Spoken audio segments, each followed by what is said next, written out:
Hello everyone, my name is Bushra and welcome back to the official platform of UGC Net Adda 24/7. UGC net re examination की जो provisional answer की है वो हमारे पास release हुई है। फाइनल आंसर की रिजल्ट्स के साथ रिलीज करी जाती हैं हर बार यूजीसी नेट के एग्जामिनेशन के अंदर। तो जब फाइनल आंसर की आती है और उसके अंदर क्योंकि चेंजेस होते हैं जो हमने चैलेंज किए होते हैं क्वेश्चंस के ऊपर, और वो जो चैलेंजेस एक्सेप्ट हुए होते हैं उनके ऊपर हम कुछ चेंजेस करते हैं। चेंजेस को करने के बाद में आखिर जब फाइनल आंसर की आती है तो जो हमने मार्क्स ऑलरेडी प्रोविजनल आंसर की के साथ में मान लीजिए कैलकुलेट किए थे और फाइनल आंसर की आती है, तो कुछ स्टूडेंट्स ऐसे होते हैं जिनके मार्क्स बढ़ते हैं, कुछ स्टूडेंट्स ऐसे भी होते हैं जिनके मार्क्स घट जाते हैं। आखिर ये किस प्रकार से होता है, कौन से स्टूडेंट्स होते हैं जिनके मार्क्स कम हो जाते हैं, किनको नुकसान होता है फाइनल आंसर की में अगर चैलेंजेस एक्सेप्ट हो जाते हैं, तो इसके ऊपर डिस्कशन करने की कोशिश करेंगे। सबसे पहले प्रोविजन आंसर की से जो फाइनल आंसर की है, ऑन एन एवरेज किसी किसी सब्जेक्ट्स के अंदर एक क्वेश्चन चेंज हो रहा है एक शिफ्ट के अंदर, या किसी में दो क्वेश्चन चेंज होते हैं, जैसे एक क्वेश्चन ड्रॉप हो गया, एक का आंसर की चेंज हो गया, या 3 से 4 क्वेश्चन आपके चेंज होने के चांसेस रहते हैं। सो अप्रोक्सीमेटली आप कह सकते हो 2 से 4 क्वेश्चन ऐसे होते हैं ऑन एन एवरेज।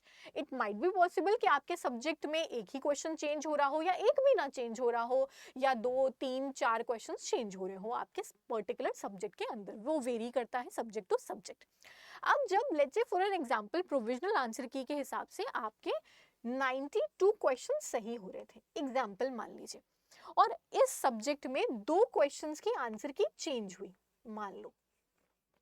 अब जो एक क्वेश्चन था, मान लो क्वेश्चन नंबर 11, जिसका आपने आंसर मार्क किया था 4th और आपका प्रोविजनल आंसर की में आंसर सही था, तो आपने यहाँ पे स्कोर कैलकुलेट किया होगा कि 92 क्वेश्चंस आपके सही हो रहे हैं।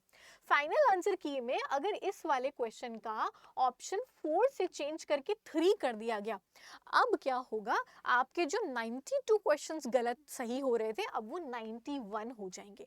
सो ऐसे स्टूडेंट जिनके प्रोविजनल आंसर की में कोई ऐसे क्वेश्चंस हैं जो सही हो रहे हैं, और वो वाले क्वेश्चंस जो फाइनल आंसर की में उनकी जब आंसर की चेंज होती है और आपने प्रोविजनल के हिसाब से सही था आपका और फाइनल आंसर की में आपका आंसर गलत भी हो सकता है, ये भी काफी सारे स्टूडेंट्स के साथ में होता है।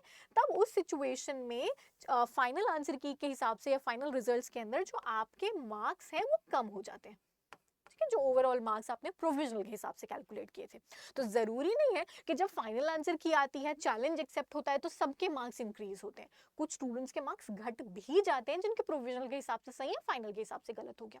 दूसरी चीज, जब हम बात करते हैं यहाँ पे एक ऐसे क्वेश्चंस की जो हम कहते हैं ड्रॉप क्वेश्चंस हैं आपके। ड्रॉप क्वेश्चंस का अर्थ हो गया एक ऐसा क्वेश्चन जिसके मार्क्स सबको मिलने वाले हैं। अब यहाँ पे मार्क्स सबको मिलेंगे जिसने जिसने उस क्वेश्चन को अटेम्प्ट किया है। बहुत सारे स्टूडेंट्स ऐसे होते हैं जो क्वेश्चन स्किप करके आ जाते हैं एग्जामिनेशन के अंदर। मान लो लास्ट के 10 क्वेश्चन आपसे छूट गए, अब उस लास्ट के 10 में से कोई एक ऐसा क्वेश्चन था जो ड्रॉप हो गया, यानी उसके मार्क्स सबको मिल रहे हैं लेकिन आपको नहीं मिलेंगे क्योंकि आपने उस क्वेश्चन को अटेम्प्ट ही नहीं किया था। जैसे कॉमर्स शिफ्ट 1 में हमें आरबीआई वाला क्वेश्चन देखने को मिला और जिसके चांसेस हैं ड्रॉप होने के, या एक क्वेश्चन जो अमेलगमेशन का था जो ऑलरेडी प्रोविजनल में ही लिखा हुआ आया कि यार ये क्वेश्चन ड्रॉप हो चुका है। तो अब उस क्वेश्चन के ड्रॉप के मार्क्स उन्हीं स्टूडेंट्स को मिले होंगे जिन्होंने या मिलेंगे जिन्होंने उस क्वेश्चन को अटेम्प्ट किया था।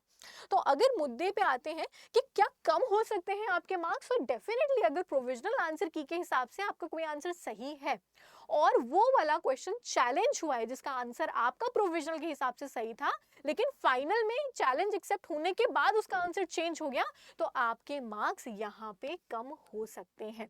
नुकसान किसको होगा, जिसका प्रोविजनल के हिसाब से आंसर पहली चीज तो सही था और फाइनल आंसर की में चेंज हो गया आंसर।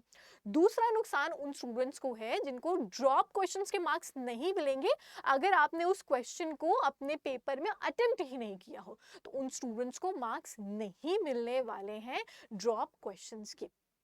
होपफुली ये क्लैरिटी आई होगी कि आप फाइनल आंसर की में जैसे स्टूडेंट्स को लगता है कि मेरे अभी 92 क्वेश्चन सही हो रहे हैं, 2 क्वेश्चन और चैलेंज हुए हैं वो एक्सेप्ट हो गए या ड्रॉप क्वेश्चन हैं सबको मार्क्स मिले तो अब मेरे 94 हो जाएंगे, ऐसा नहीं है। हो सकता है 92 से 91 क्वेश्चन के ऊपर आप आ जाओ। सो फाइनल आंसर की में कम भी हो सकते हैं आपके मार्क्स, इन स्टूडेंट्स को नुकसान भी हो सकता है जिनके प्रोविजनल के हिसाब से सही है और फाइनल के अंदर गलत हो सकते हैं। तो होपफुली एक आइडिया लगा होगा आप लोगों को। इसी तरीके की और इंफॉर्मेटिव वीडियोस के लिए हमारे चैनल यूजीसी नेट अड्डा 24/7 को सब्सक्राइब करना बिल्कुल मत भूलिएगा. Will see you guys again in the next session. This is your commerce and management mentor Bushra signing off. Till then, take care. Bye bye everyone.